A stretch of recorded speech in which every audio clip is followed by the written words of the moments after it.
NHS, is it truly, really in crisis? As ever, let me explain. The NHS apparently is in crisis once again, but how much in crisis truly is it? Hi, good morning, Neil Sean here in the very heart of London. Nice to have your company as ever, and thank you so much for joining me. Thank you also for getting involved in the previous stories with all of your comments. This particular story is really big over here in the United Kingdom, and I wanted to share it with you because they've recently put out a statement basically saying that, if you don't need to go to the NHS, simply don't go.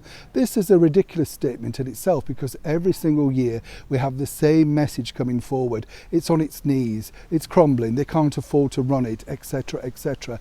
This, of course, from a company that seemingly has the time to make endless TikTok videos, dancing doctors, and more importantly, seemingly getting through the 30 million plus from Captain Sir Tom Moore.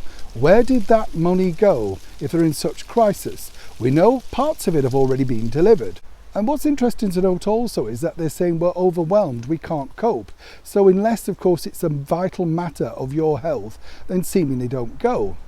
Now, of course, the bigger picture is this. Of course, they're overwhelmed because with all the migrants coming back into this country on a daily basis, the one thing that they're afforded first and foremost before you and me is medical attention. That's not just a thorough health checkup, but of course everything that they possibly would need, from diabetes through to all sorts of other illnesses and problems. Let's not forget that also includes an eye test and free dental technician. Now, the people over here in the United Kingdom are getting increasingly frustrated because the British taxpayer that pays for this service now seemingly can't afford itself that service because it's been given away. Hence the reason it's overwhelmed.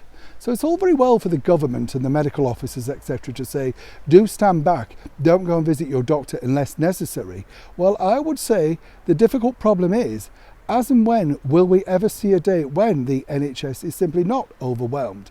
And how truly overwhelmed is it? Because, as I said at the start of this video, they've had masses of injections of millions, including endless charity donations, which seemingly have gone all to the top brass and sadly not down to the real hard-working people, the doctors, the nurses, and more importantly, the people that keep our hospitals clean and safe. They are the true hard workers.